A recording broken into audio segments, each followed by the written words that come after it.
Hello, hello, everyone, and welcome back to the Rise and Recreate podcast, a place where stories of courage and reinvention remind us that we can recreate our lives at any moment we choose.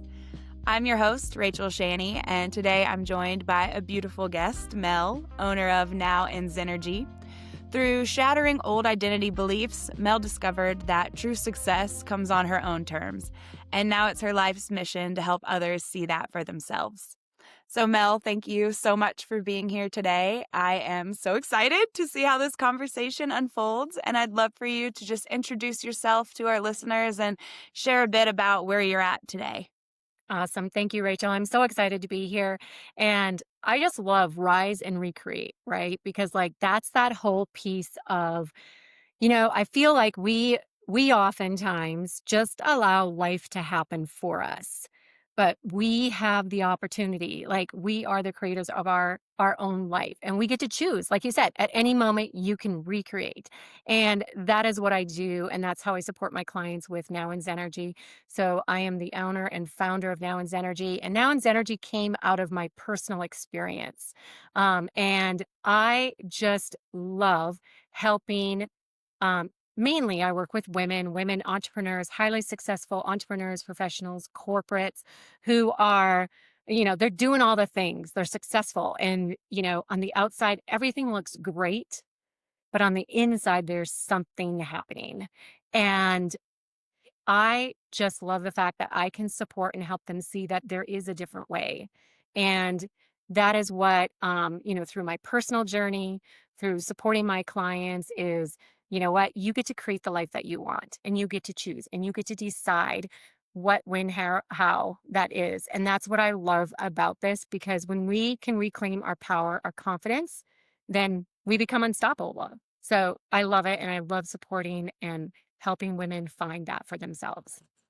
Yes, I love that. And it's going to be so interesting to hear how your journey has shifted throughout where you were before to where you are now and helping people find that and how you found that success for yourself. So, if you could just take us back to the time where you were living and you felt success on the outside and how you came to realize that internally this isn't what success actually looked like to you.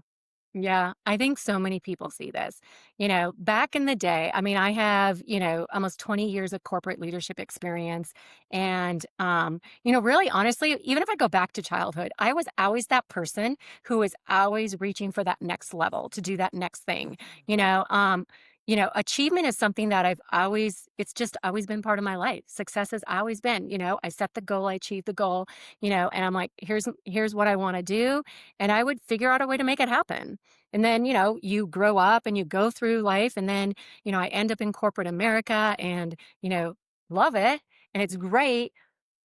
But again, there came a point when I was sitting here going, is this really what I want? Is this really, I loved my job. I loved what I was doing. I loved the people I worked with. I loved being able to support my clients. But really, it was like there was this emptiness to it. And so I climbed the ladder. I had the title, I had the recognition, I had the money.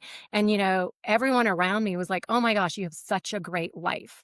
I was doing like from the outside, I was crushing it. It looked like, I was traveling, I was succeeding, I had all the nice things, I did all of that.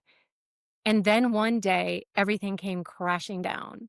I lost the job that I identified with.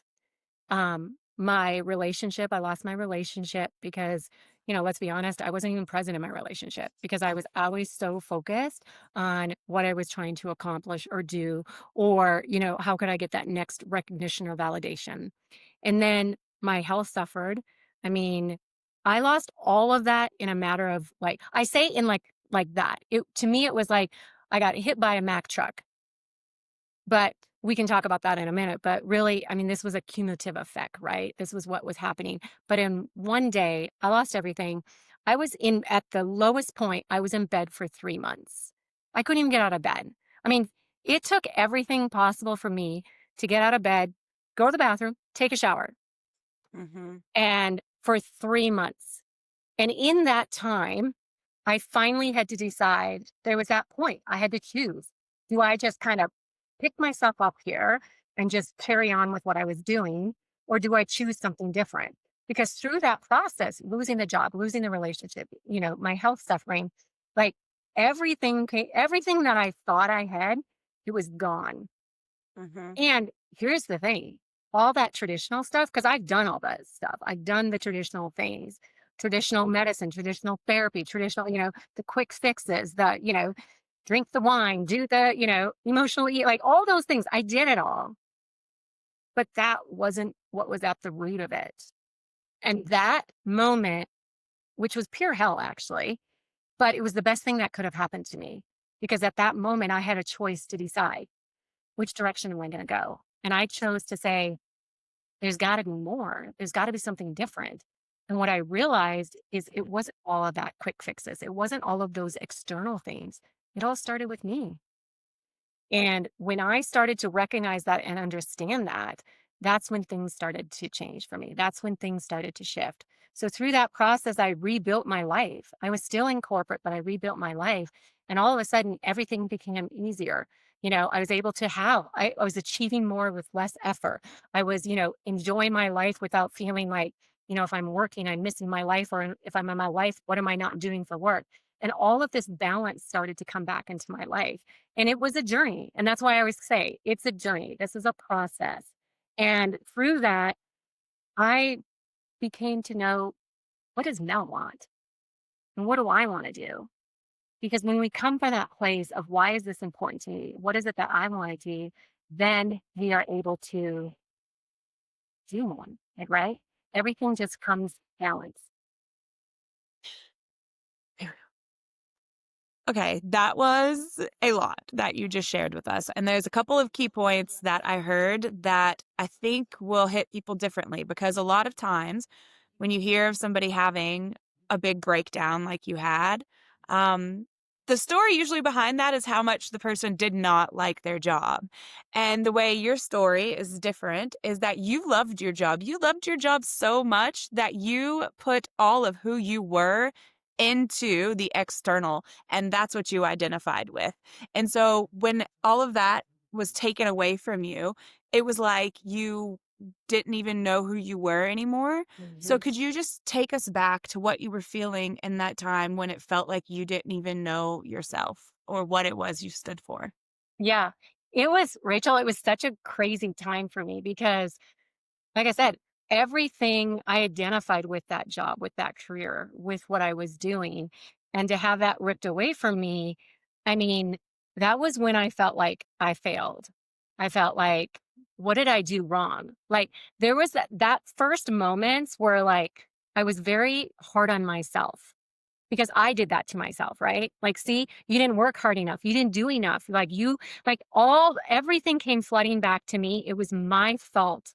I lost the relationship, the job, my health. If I would have just done something differently, that wouldn't have happened. So I spent that a first initial aspect was I was really, really hard on myself. And it was like the negative self talk. The me was sitting here saying, if you would have just done this, you wouldn't have lost your job. If you would have done this, you would have. And so that loop and those voices, those internal voices were loud. And so, again, that initial beginning aspect of it was I felt like I failed and I felt like how could I do this to myself? Mhm. So I started to really put all that pressure on myself. And like I said, then I started to from that aspect, then I was able to go, okay, well, wait, let's figure this out. Because really, even in that aspect, and I think this just came to me, but like when I was going through that with my health, because that was the biggest struggle. Because here's the other thing, never in my time had I been put down, like, right? Like it wasn't like everything, to be in bed for 3 months, all of a sudden I had to depend on other people. And I never depended on anybody. Like that was like, I won't depend on people because like I was like, I'm the one who's going to make things happen. So that was that loop, right? That loop of sitting here saying, well, you didn't do a good enough job then. You weren't taking care of yourself. You weren't doing this. So through that, and really one of the biggest pieces was when I started to look at some of these alternative therapies, those were the conversations we started to have. because they had to make me understand it wasn't what I didn't do, it was what I was doing. That's right.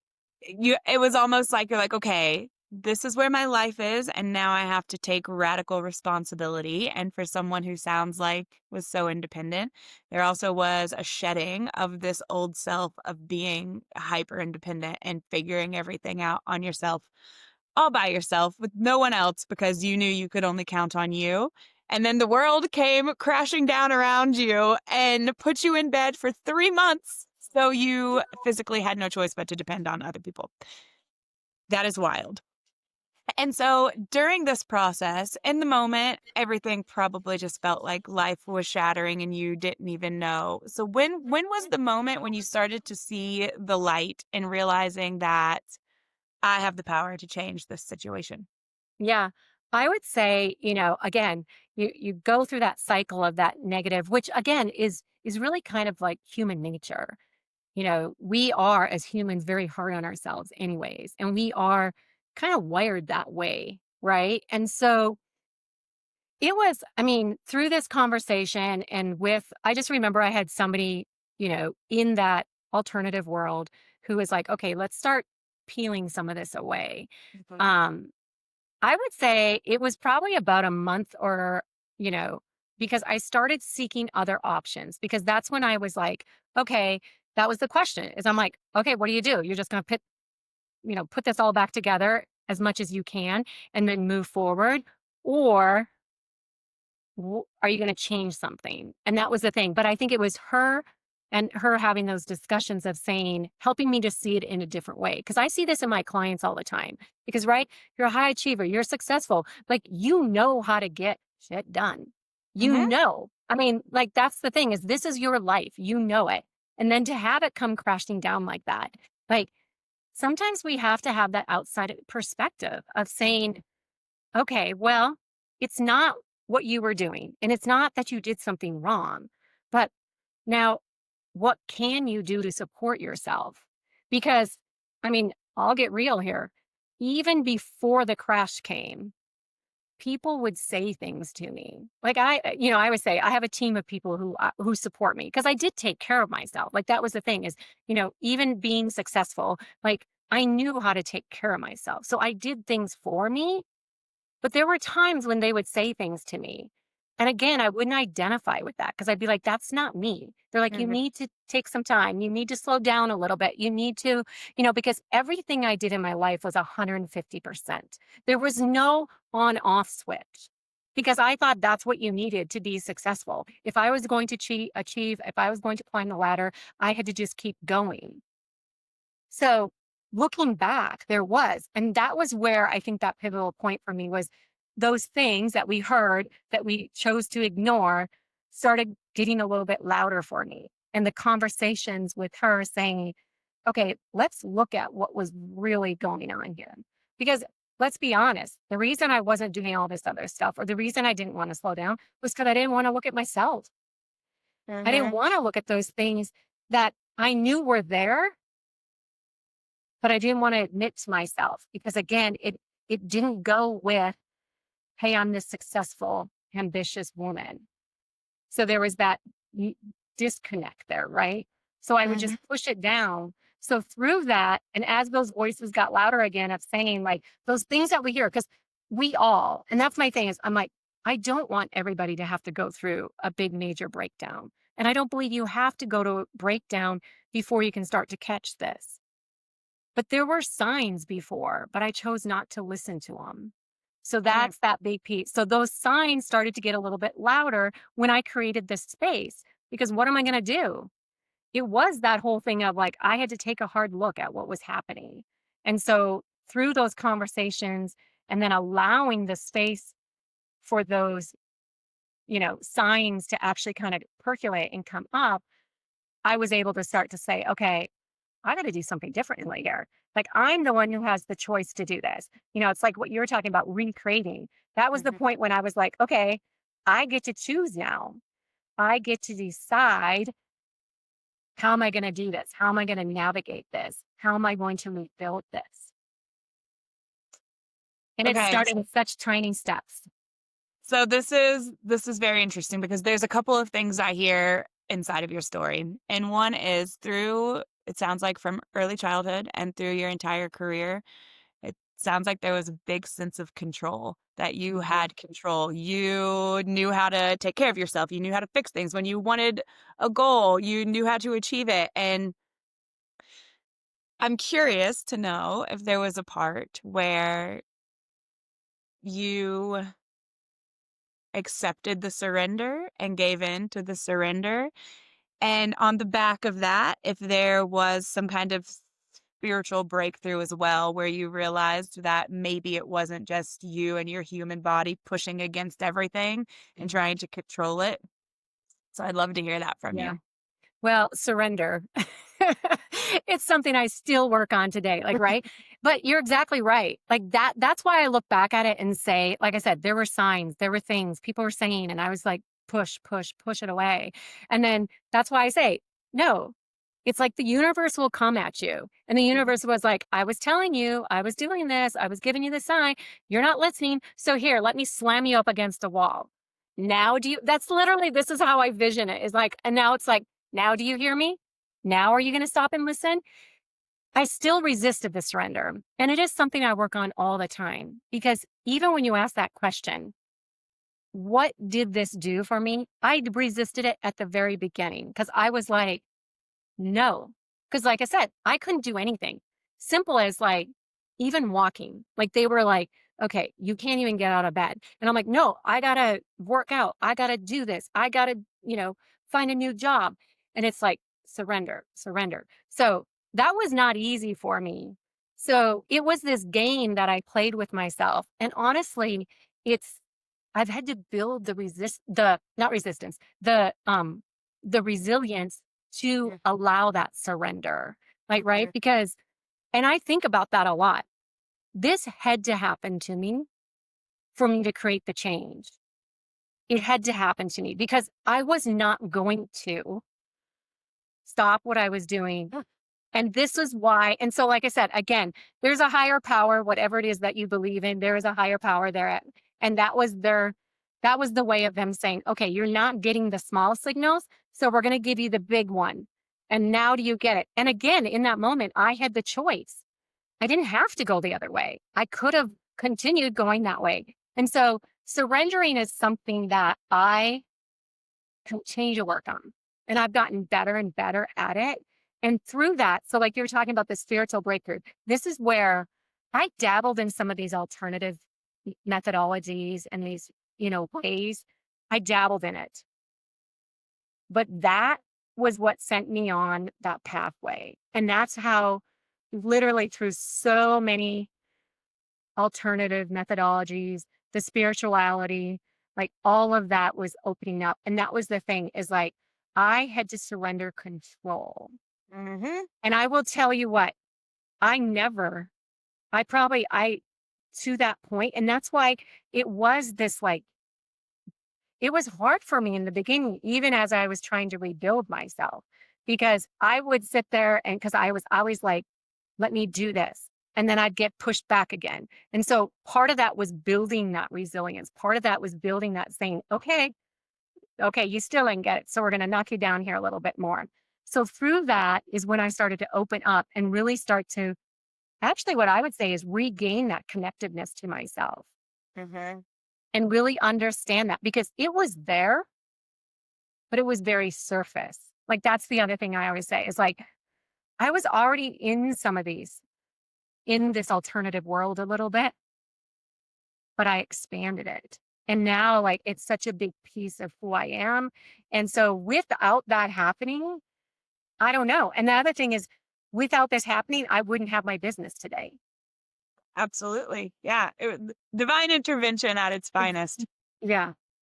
So I'd be curious to hear back then, it sounds like a lot of the way you were living life was very in your logical brain, Hmm. and you would have flashes of what I would refer to as your intuition, your higher self.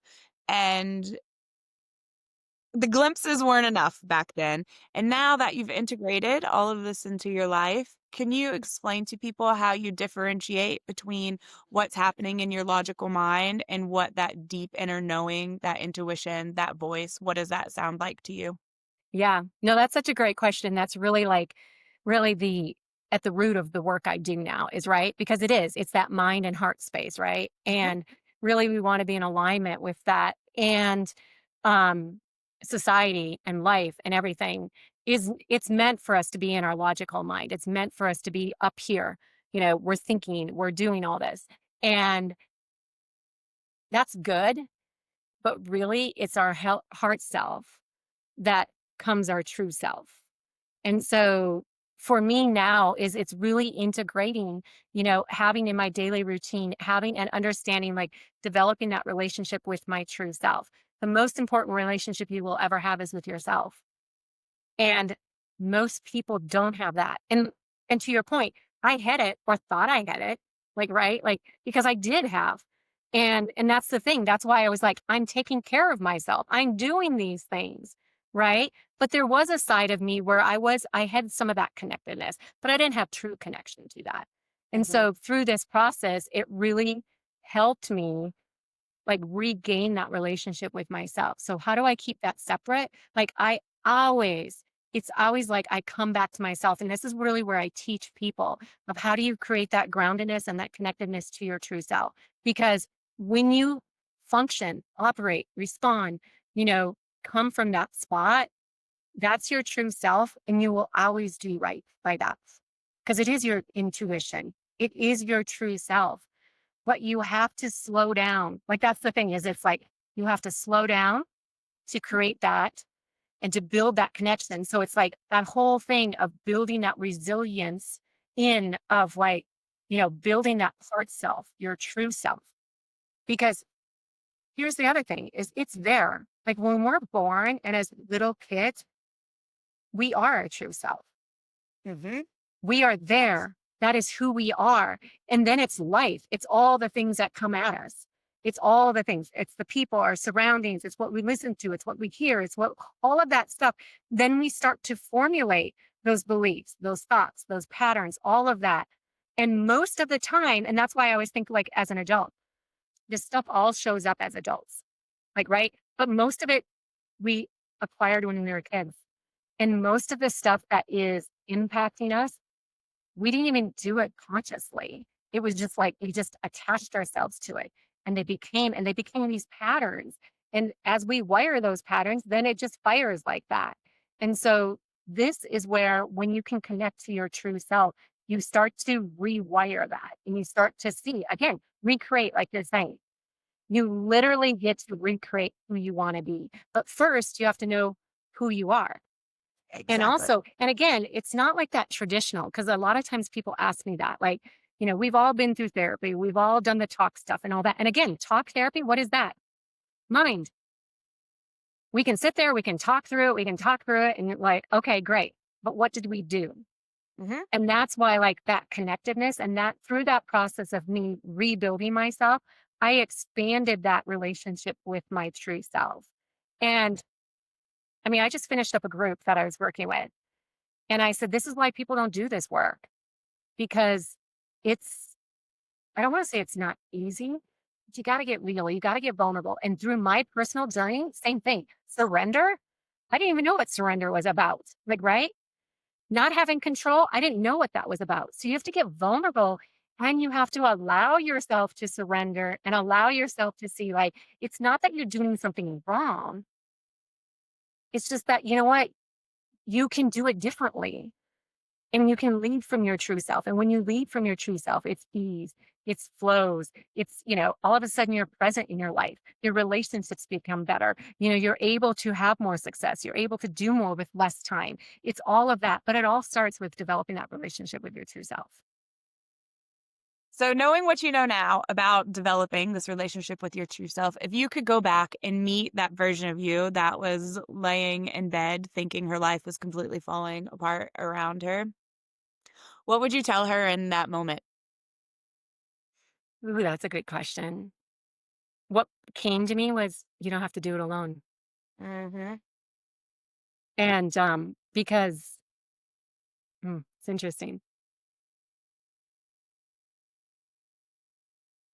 For me personally, I feel like I lived my life. I'm not saying alone, but I felt like I had to do it alone. Mhm. So I would say that that's the thing. And I see this because it's so common.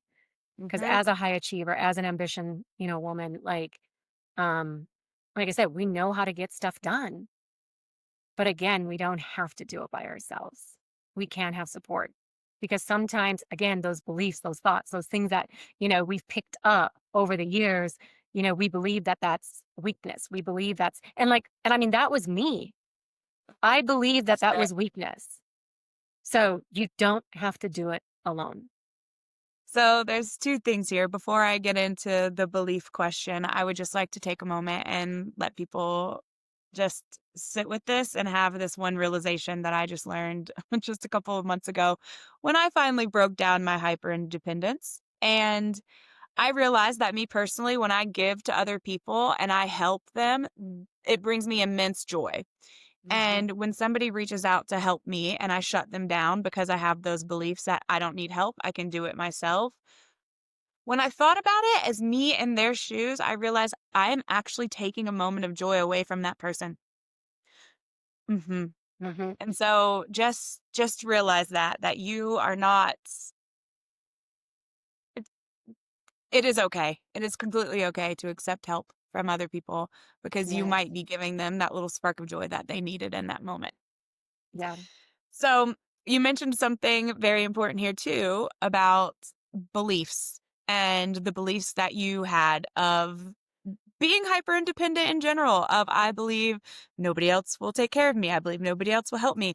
Maybe there was even some worthiness aspects of it in there of like I'm not worthy of being taken care of by somebody else. Mhm. And like you said, when these are all beliefs that sometimes we don't even really realize are floating around inside of us, and the most important thing you can do is when these beliefs do come up, question them. And so I'd Mhm. love to know what that process looked like for you as these things are arising and you're like, is this serving me? Where did this belief come from? What was your process of actually rewiring those beliefs? Yeah, that was really and I honest so one of the methodologies that I use is it's called emotion code. And it's emotion based, but then I have been trained in other levels of that. And that's the thing, is like you say, like the biggest thing I learned was they are a piece of me. They are not me. Hmm. And again, most often these are beliefs that are somebody else's that we took on. Hmm. But here's the deal.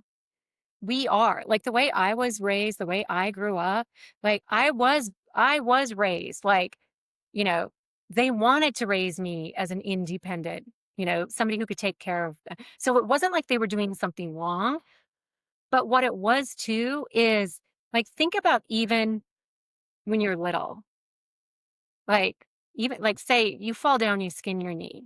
We're what are we told? We're told, you start to cry. "No, no, no, it's okay. You're fine." So we've suppressed that, right? We're told that. You watch it all the time. We're told that. So immediately, what we're learning is we're learning to suppress how we feel. We're learning how to suppress how to express our emotions, our Hmm. thoughts, our feelings. And so this process, so one of the things which I was not aware of this modality, but it's basically working with your subconscious. And I worked with a practitioner with it.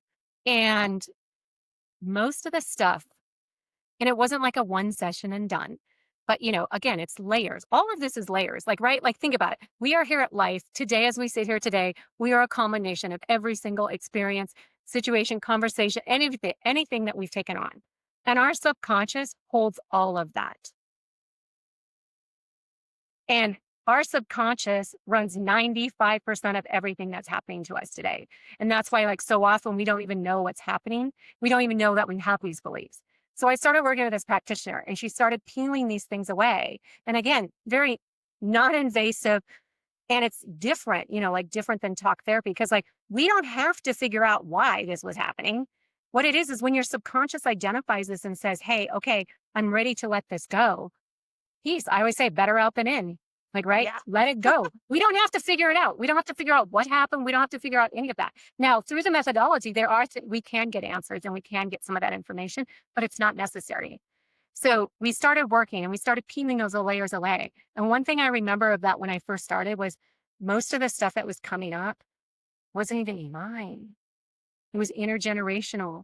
So again, so a lot of that and those things were creating how I showed up. We're creating those beliefs. We're creating how, this idea in my mind that I have to be this person because if I'm not this person, I'm not worthy. And so I started peeling those things away. And I remember, and it was like, I mean, it was weeks because I met weekly. And I just remember one time I was sitting there, I was at this session, and I felt this weight lift off me. And that was when it was the beginning of the new me. And that was Mhm. when all of these other things started, I started to open up myself up even more to saying, okay, you're right. That was a piece of me, but that's not who I am. And this is who I want to be now. And I think that was that big piece where I was like, okay, so yes, it is a piece of me. It's not who I am. Now, who do I want to be? So that was a huge pivotal piece. The other piece that was very interesting for me was, and I always say, like, meditation changed my life. Now, Same. I had tried to meditate multiple times. I mean, I tried it multiple times, like, right? But again, I think sometimes too is like there's different forms of meditation, there's different ways. I was primed. But I also believe that if I hadn't started this other work, maybe I would have tried meditating then too, and maybe it wouldn't have worked, like, right? But meditation, that was when it like sat, I resonated with it, and it literally changed my life. But again, it goes back to what we were talking about before, right? It's that creating that relationship with our true self. Because again, it creates that groundedness. It begins to show me, again, it's not about everything that's out here, what's happening here. Absolutely. And so those are just a couple of the little pieces and tools that I'd used. And of course, all of this just expands. And the thing is everyone's journey is a little bit different. And I always feel like, that work opened up the door so that I could do this. And then the next work opened up the door that I was ready for this. And it's like, sometimes we have to, we start where we're at. And the other piece I want people to know too is like, it's small little things, like you don't have to upheaval your entire life and you don't have to have the big breakdown. When we start to have that moment, when we start understanding what is it that I want? And what is it that how can I support myself and understand me better?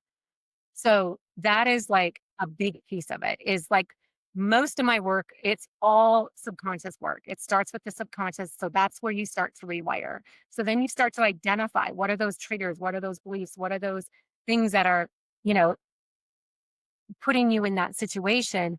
And then you get to choose new. And then you start to rewire those neural pathways to Mhm. create that. And again, it's all of a process. And it doesn't like, you can have great impact quickly, but it's also, like, I think the biggest piece I always look at too is it's about building that capacity for that. Because if we do that one time, that's why, like I say, this isn't a one and done. You're not going to go to one, think about even therapy. You don't go to one session and then poof, right? And it's like building that capacity to be able to receive, because that's that other piece of surrender, right? Yeah. Surrendering it so that you can build that capacity and like you shared, like when I say no to somebody offering support, that Mhm. is, it's impacting them. But the other piece of it too is it's not allowing you to receive. And it is, Exactly. that's that other dynamic. It is about a give and take.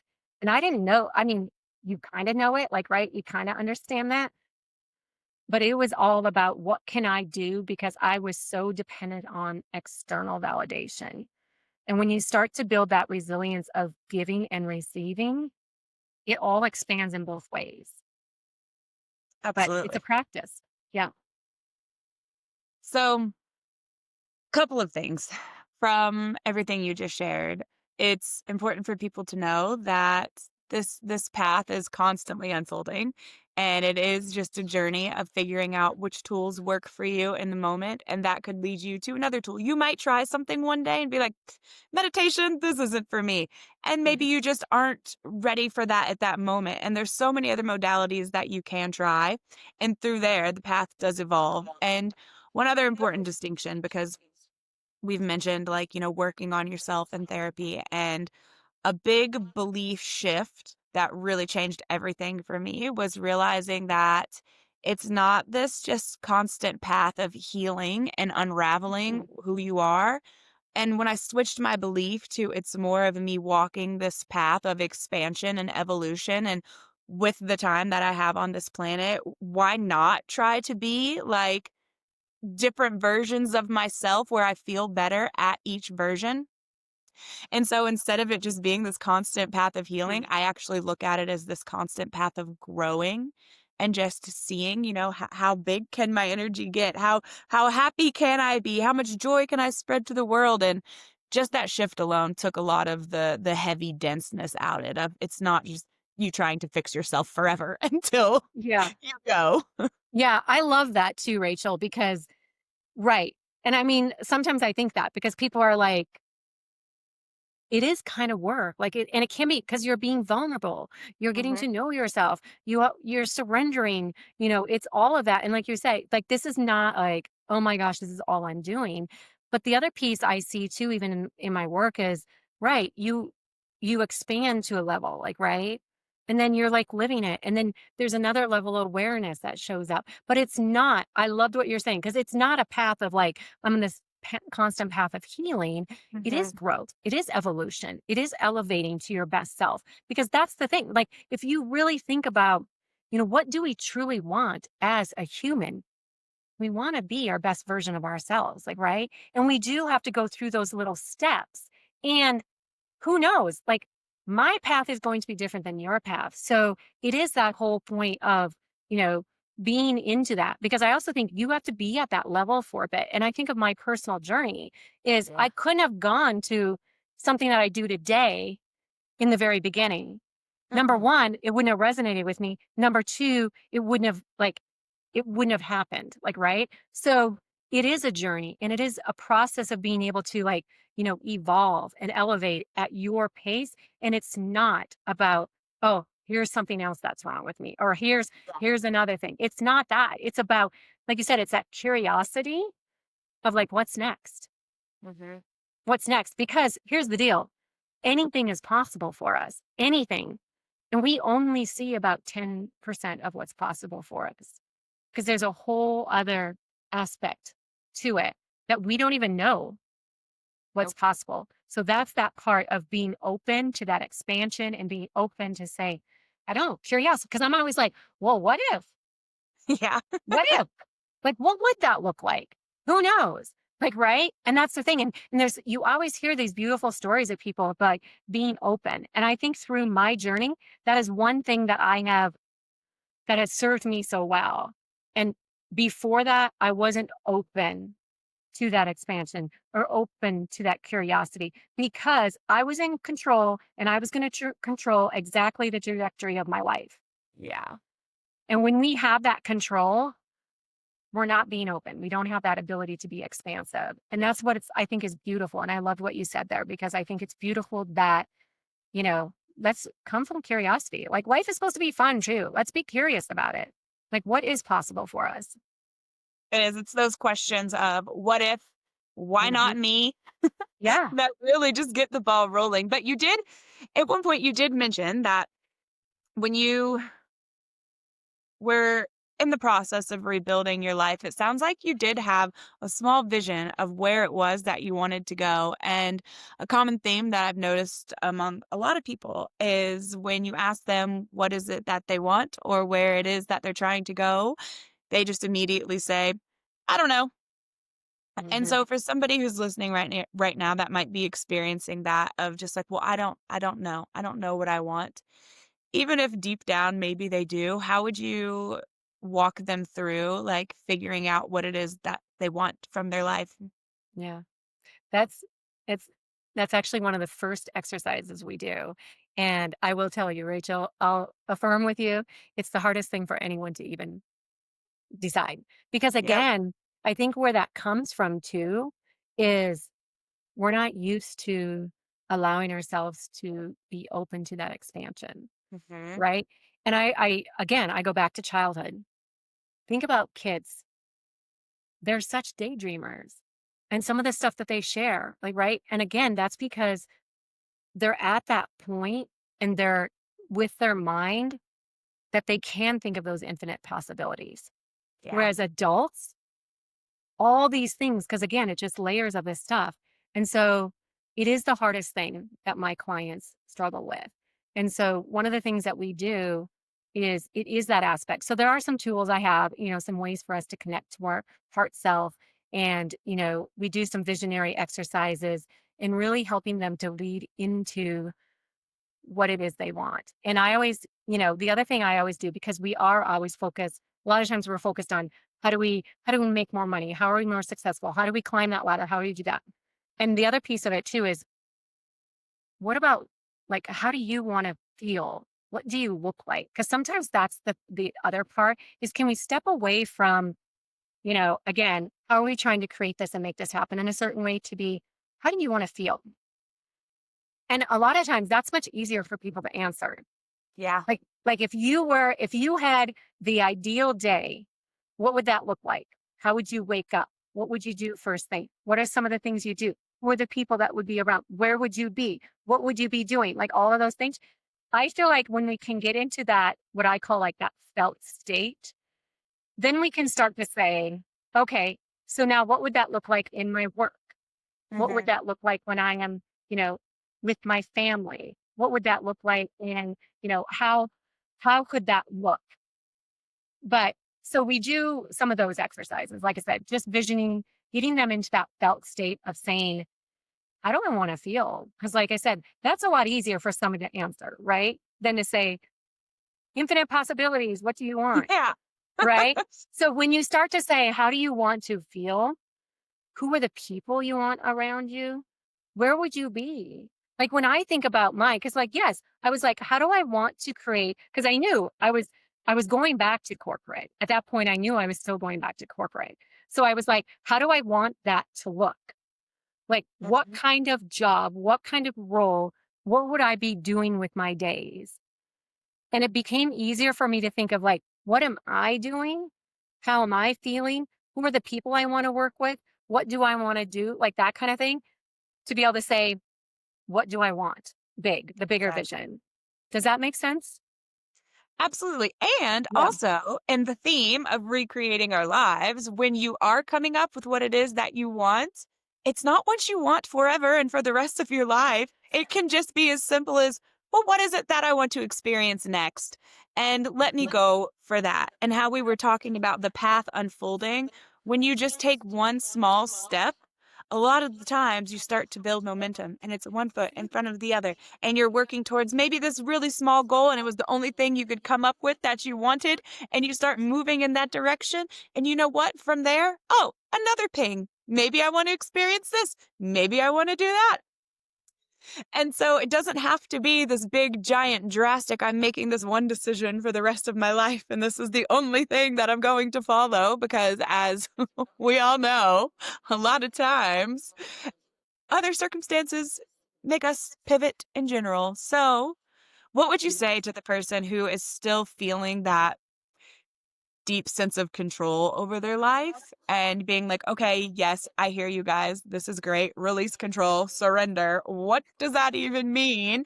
Like just a small baby step of like what is it that they could do just in their day today to release a slight bit of control and feel that expansion and that openness just a little. Yeah, I love this. And it was already one of those things where I was like, okay, I want to share this. Find one thing, make time in your day to have one thing that brings you joy. Simple. So, like for example, it could be drinking your coffee in silence. Like, right? So many people drink coffee. I don't drink coffee. So many people drink coffee. But what do? You make your coffee, drink your coffee, and you're doing something with it.